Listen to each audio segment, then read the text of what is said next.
Hello friends, स्वागत है आप सभी का आपके अपने यूट्यूब चैनल एजुकेशन एंड के पर। मैं अभिषेक तिवारी आप सभी का स्वागत करता हूं आज की इस वीडियो में, जो कि है केंद्रीय मंत्रिपरिषद एवं मंत्रिमंडल में अंतर।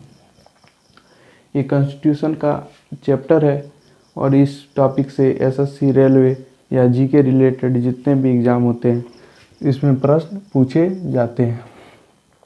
तो हम अपनी समझ को इसमें इतना विकसित कर लेंगे कि इससे प्रश्न ना छूटे। ये मंत्रिपरिषद कितने प्रकार के होते हैं, इनके क्या कार्य होते हैं, आज के वीडियो में हम इसको देखेंगे। चलिए देखते हैं। सबसे पहले ये जो मंत्रिपरिषद है ये कार्यपालिका के अंग होते हैं। इनका वर्णन हमारे संविधान के अनुच्छेद 74 में इसका वर्णन है कि राष्ट्रपति महोदय एक मंत्री परिषद का गठन करेंगे।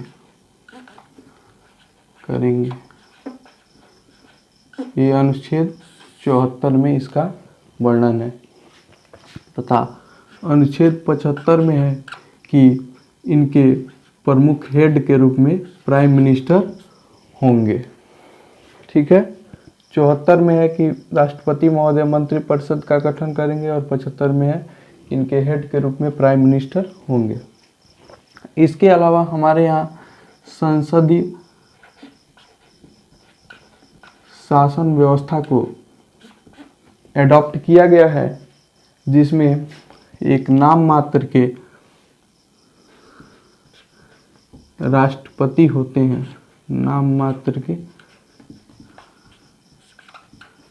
राष्ट्रपति होते हैं,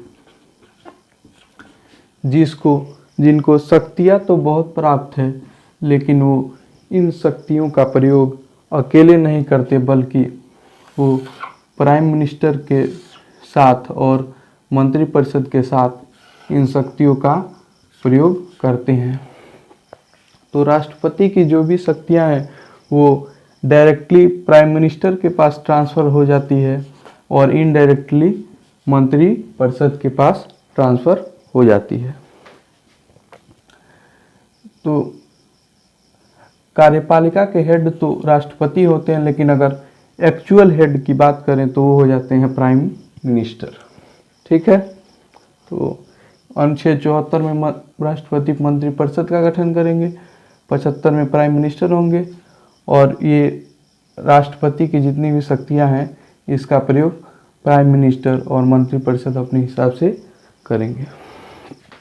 ठीक है, इसके बाद इनकी मंत्रिपरिषद की नियुक्ति इनकी राष्ट्रपति करेंगे। राष्ट्रपति प्राइम मिनिस्टर के सलाह पर इनकी जो नियुक्ति होती है वो राष्ट्रपति करते हैं, लेकिन वो प्रधानमंत्री के सलाह पे होता है। इसके अलावा जो शपथ है वो भी राष्ट्रपति ही दिलाते हैं। जो ओथ होता है वो भी राष्ट्रपति, त्याग पत्र भी राष्ट्रपति ही दिलाते हैं। त्याग पत्र हुआ रिजाइन, या फिर किसी भी मंत्री का विभाग चेंज करना हो, उसका परिवर्तन करना हो, वो भी राष्ट्रपति ही करेंगे। अगर प्रधानमंत्री सलाह देते हैं कि किसी व्यक्ति का नाम सलाह देते हैं कि आप इनका मंत्रालय चेंज कर दीजिए या फिर त्याग पत्र ले लीजिए, तो राष्ट्रपति महोदय ऐसा ही करते हैं। इसके अलावा इनकी योग्यता तो ये या तो लोकसभा या फिर राज्यसभा से चुने जाते हैं, या तो लोकसभा से या राज्यसभा से।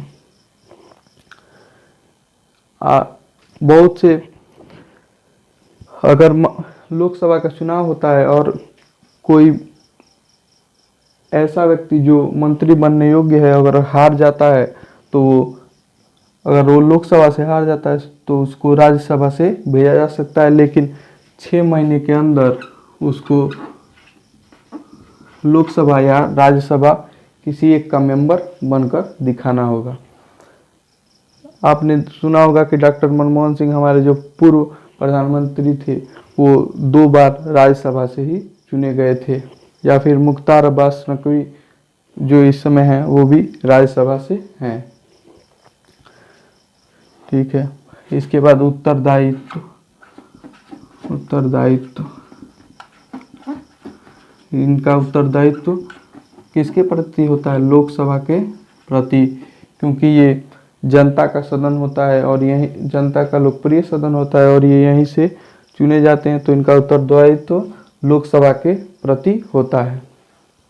अगर किसी मंत्रिपरिषद के किसी एक सदस्य के विरुद्ध अविश्वास प्रस्ताव लाया जाए और वो पारित हो जाए तो समस्त मंत्रिपरिषद को इस्तीफा देना पड़ता है प्राइम मिनिस्टर के सहित। तो इनका उत्तरदायित्व होता है लोकसभा के प्रति, ये क्योंकि ये लोकसभा से चुनकर जाते हैं। राज्यसभा स्थायी सदन होता है, उसका विघटन नहीं होता है। ठीक है, अब इसके बाद हम इसके प्रकार को देखेंगे कि मंत्रिपरिषद कितने प्रकार का होता है। ये मुख्यतः 3 प्रकार के होते हैं।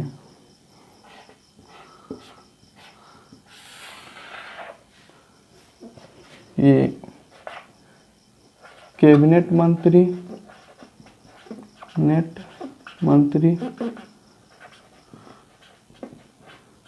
राज्य मंत्री और तीसरा होता है उपमंत्री। ये कैबिनेट मंत्री जो होता है, इनके अंदर महत्वपूर्ण मंत्रालय दिए जाते हैं। इनको महत्वपूर्ण मंत्रालय जैसे गृह हो गया, रक्षा हो गया, विदेश हो गया, रेल हो गया। ये प्रमुख मंत्रालय कैबिनेट मंत्रालय के अंतर्गत, कैबिनेट मंत्री के अंतर्गत आते हैं। इसके अलावा राज्य मंत्री, ये 2 प्रकार के होते हैं। पहला होता है ये कैबिनेट मंत्री के सहायक के रूप में होते हैं, मंत्री के सहायक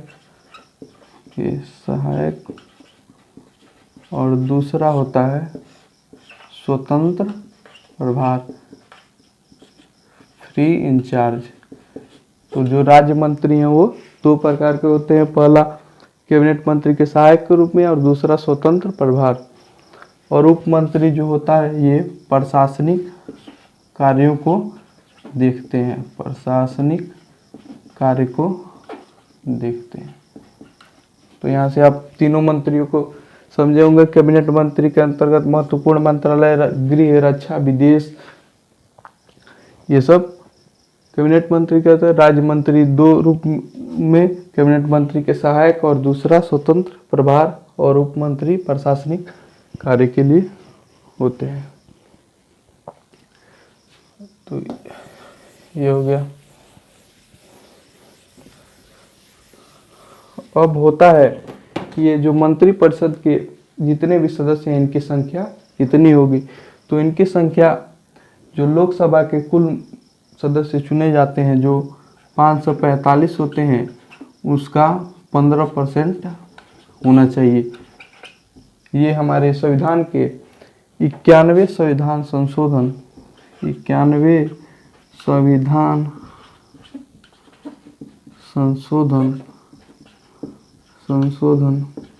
2003 में इसका संविधान संशोधन किया गया कि इनकी संख्या 15% से ज़्यादा नहीं होगी, जो कि लगभग 545 यानी 70-80 सदस्य चुने जाएंगे मंत्रिपरिषद के लिए। अब मंत्रिपरिषद एवं मंत्रिमंडल में हम इसके अंतर को समझेंगे। ये होता है मंत्रिपरिषद और मंत्रिमंडल।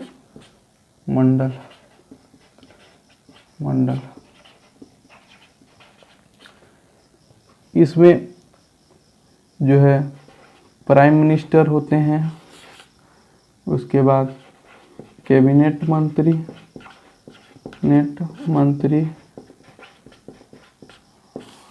के बाद राज्य मंत्री और इसके बाद आते हैं उप मंत्री।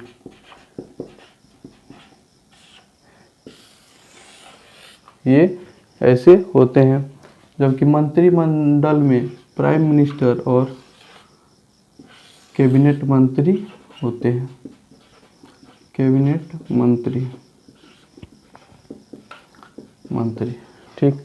तो इसका आकार आप देख रहे होंगे कि इसमें ज़्यादा आते हैं कैबिनेट मंत्री, राज्य मंत्री, उप मंत्री भी आते हैं प्राइम मिनिस्टर के साथ, जबकि इसमें प्राइम मिनिस्टर के साथ केवल कैबिनेट मंत्री। तो इसका आकार बड़ा होता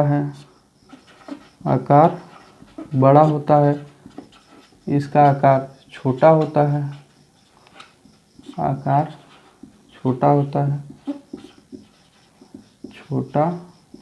है, लेकिन शक्तियाँ इनको ज़्यादा मिली होती हैं, इनको शक्तियाँ ज़्यादा प्राप्त है या ज़्यादा। ये जो मंत्रिमंडल है यही ही रणनीति तैयार करती है कि स्ट्रेटेजी क्या रहेगी, क्या सरकार क्या नीति बनाएगी, ये सब मंत्रिमंडल के अंतर्गत आते हैं। तो शक्तियाँ इनको ज़्यादा प्राप्त है, इनको शक्तियाँ कम प्राप्त है। ठीक है, ये मंत्रिपरिषद और मंत्रिमंडल में बेसिक डिफरेंस है। जितने भी बैठकें होती हैं वो मंत्रिमंडल ही प्राइम मिनिस्टर के साथ उसमें शामिल होते हैं।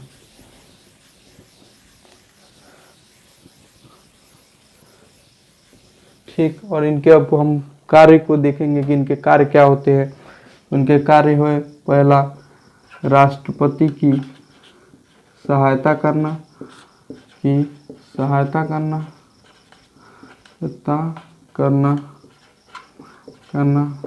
दूसरा है विधि बनाना, कानून, तीसरा है नीति निर्माण करना,